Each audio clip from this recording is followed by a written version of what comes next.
இந்த சீருடை இதோட சிறப்பு அம்சம். இப்போ தான் எனக்கு அண்ணாமலை பல்கலைக்கழகத்தில் நான் அங்கே பேராசிரியர் இருக்கும்போது அங்கே வந்து உளவியல் துறை பேராசிரியர் அவரும் ஃபிசிக்கல் எஜுகேஷன் டிபார்ட்மெண்ட் பேராசிரியர் இவங்க 2 பேரும் சேர்ந்து ஒரு ஆராய்ச்சி கட்டுரை இன்டர்நேஷ்னல் ஜேர்னலில் ஒரு ஆராய்ச்சி கட்டுரை ஒன்று ரெடி பண்ணிட்டு இருந்தாங்க. அவங்களும் என்னுடைய நண்பர்கள், அவங்களோட சேர்ந்து பிரயாணிக்கிற ஒரு நேரம் எனக்கு கிடைத்தது. அப்போ அவங்க ஆராய்ச்சி கட்டுரையோட தலைப்பு என்ன தெரியுங்களா? The psychological secrets. எப்படி? Psychological secrets behind uniform.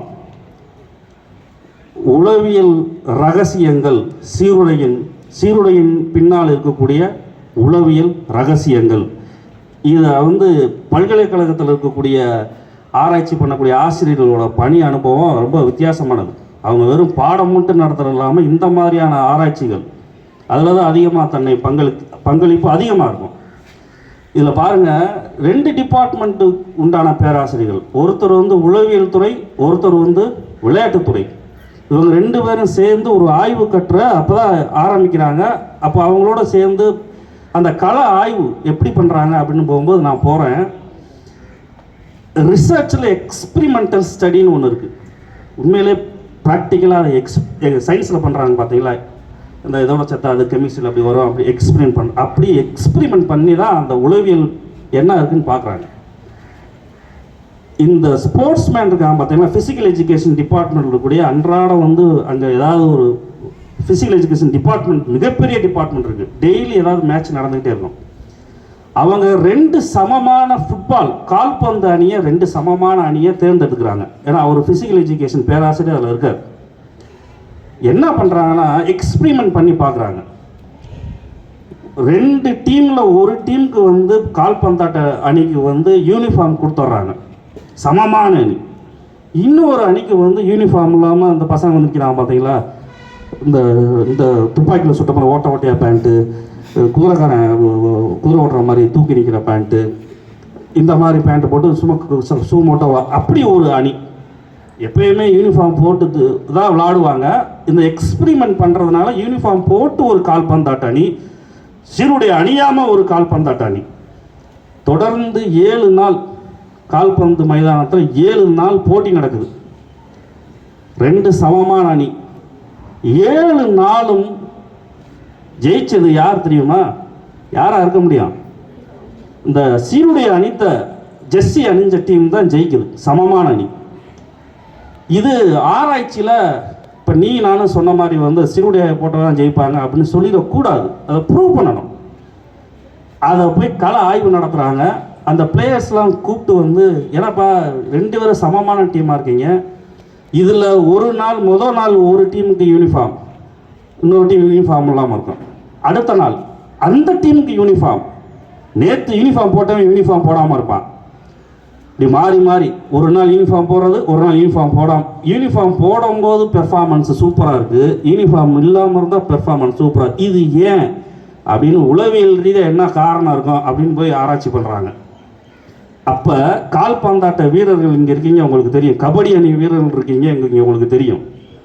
கால்பந்தாட்டத்தில் முன்கள வீரர்கள், அஃபென்ஸ் பிளேயர்ஸ், டிஃபென்ஸ் பிளேயர்ஸ் அப்படின்னு 2 முக்கியமான ஆள் இருப்பாங்க.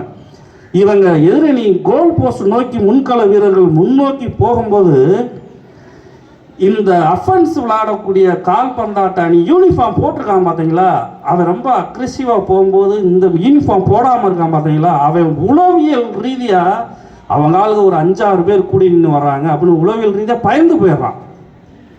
ஒன்று. அதே மாதிரி அந்த எதிரணி இவங்க கோல் போஸ்ட் நோக்கி வலையை நோக்கி முன்னேறி வந்துட்டாங்கன்னா, இந்த தடுப்பாட்டம் ஆடுறாங்க பார்த்தீங்களா, அவங்க ஒரு 5-6 பேர் சேர்ந்து ஈஸியாக டேக்கிள் பண்ணி டிஃபென்ஸ் பண்ணுறாங்க, ரொம்ப ஈஸியாக. இது ஏன் அப்படின்னு கேட்டபோது இந்த யூனிஃபார்ம் போடாத அணி சொல்கிறாங்க. அந்த யூனிஃபார்ம் போட்டவங்க ஒரு 4-5 பேர் சேர்ந்து நிற்கும் போதே அது உளவியல் ரீதியாக என் மனசில் ஒரு பயம் உண்டு பண்ணிடுது. இவங்கெல்லாம் ஒரே குழுவாக நிற்கிறாங்க, ஒற்றுமை உணர்வோடு நிற்கிறாங்க அப்படின்னு ஒரு பயம் வந்துடுது. அப்படின்னால நான் மன ரீதியாக பயந்துட்டோம். அவங்களுக்கு ஜெயிச்ச டீமுக்கு யூனிஃபார்ம் போடு பந்து அப்படி பாஸ் பண்ணும்போது யாருக்கு பாஸ் பண்ணுறது, நம்மளால் அங்கே இருக்கான் யூனிஃபார்ம் போட்டவன் அப்படி ஈஸியாக நம்மளால் அங்கே இருக்கான் அப்படின்னு ஒரு மனசுக்குள்ளே ஒரு தைரியம் வருது. இதுதான் காரணம் யூனிஃபார்ம். இதில் ஸ்போர்ட்ஸில் யூனிஃபார்ம் சும்மா இல்லை, ஸ்போர்ட்ஸ்மேன் ஸ்பிரிட்டுக்கு யூனிஃபார்ம் அவசியம். அந்த ஆராய்ச்சி கட்டுற முடிக்கும்போது நான் படிக்கலை, எப்படி முடிச்சிருக்காங்கன்னு தெரியல, அதனை கேட்டு நான் வாங்கி படிக்கணும். 2 பேராசிரியர்கள் பண்ண ஆராய்ச்சி பாது.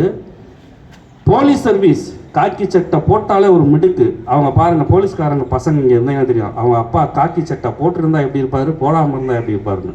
உளவியல் காரணம். செவிலியர்கள், மருத்துவர்கள், மருத்துவமனையில் அதே பேராசிரியர் வேற ஒரு ஆய்வில் மருத்துவமனையில் போய் ஆராய்ச்சி பண்ணியிருக்காரு. நோயாளிகள்கிட்ட போய் பேட்டி எடுத்திருக்காரு, கள ஆய்வு. நோயாளிகளுக்கு மனசில் என்னன்னா, சும்மா ட்ரீட்மெண்ட் இல்லாமல் படுத்திருந்தாலும் கண் எதிரில் யூனிஃபார்ம் போட்ட நர்ஸு டாக்டர் அப்படி யூனிஃபார்ம் போட்டு போகும்போது அவங்க மன ரீதியாக பாதுகாப்பு உணர்வோடு அவங்க ஃபீல் பண்ணுறதா பதிவு பண்ணியிருக்காரு அந்த ஆராய்ச்சியாளர். அதனால் மாணவர்களே, நம்ம பிள்ளைங்க சொன்ன மாதிரி ட்வின்ஸாகவும் பாப்பாத்தி கௌசல்யா சொன்னது மாதிரியும் கல்லூரிகளில் பள்ளிகளில் இந்த திட்டம் 1964-65 காமராஜர் கொண்டு வந்தது. முத பள்ளியில் இந்த யூனிஃபார்ம் போடுறதுனால உண்மையிலே உனக்குள்ள ஒரு ஒற்றுமை உணர்வு ஒன்றா அறியாமல் வரும். நம்ம கல்லூரி, நம்ம யூனிஃபார்ம், அது ஒரு ப்ரைடு, அது ஒரு பெருமை. இதை நீ போட்டு பப்ளிக்கில் பஸ்ஸில் போகும்போதோ வெளியில் போகும்போதோ ஒன்றா அறியாமல் சுய ஒழுக்கத்தை உனக்கு கற்றுக் கொடுக்கும். யூனிஃபார்ம் போட்டிருக்கோம், வெளியிலேருந்து பார்க்குற பார்வை, யூனிஃபார்ம் போட்ட பசங்க கல்லூரி மாணவர்கள், அந்த பார்வை மேலே மதிப்பு மிகுந்த பார்வையாக இருக்கும். இதெல்லாம் உளவியல் காரணம்ப்பா. ஒன்றை அறியாமலே உனக்குள்ள பயிற்சி மேற்கொள்ளதான் நீ அன்றாடம் படிக்கிற காலேஜுக்கு வர. இல்லாட்டி தபால் மூலம் வீட்டில் கரஸ்பாண்டன்ஸ் கோர்ஸில் படிச்சுட்டு போயிடலாம்ல. நீங்கள் அன்றாடம் வரும்போது பள்ளிக்கூடத்தில் ஒவ்வொரு நாளும் ஒன்றை அறியாமலே ஒன்றையே செதுக்கிக்குவ உளவியல் ரீதியாக. அதனால் யூனிஃபார்ம் போடுறத பழக்கத்தை வாரத்தில் ஒரு நாள் போட்டால் உனக்குள்ள ஒரு குழு மனப்பான்மை, ஒற்றுமை உணர்வு. இதில் நான் பெரியவன் நீ பெரியவன், காமர்ஸ் டிபார்ட்மெண்ட் தான் எல்லாத்துக்கும் royal BCom, chemistry, classic chemistry, இப்படிலாம் வேற்றுமை இல்லாமல் ஒரு நாள் நீ எல்லாம் ஒரே யூனிஃபார்மாக வந்தால் அதனுடைய அழகே வேறு. அந்த அழகுன்னு வேறு சொன்னாங்க ட்வின்ஸா. இனி வரும் காலங்களில் அடுத்த வாரத்தில் யூனிஃபார்ம் அடுத்த வாரம் இதே புதன்கிழமை காலை கூட்ட நாள் பார்க்கும்போது பேரவை கூட்டத்தில் எல்லாரும் ஒரே மாதிரி அழகாக சீருடையில் இருக்கணும், சீரான உடையில் சீருடையில் இருக்கணும் அப்படின்னு கேட்டு விடைபெறுகிறேன்.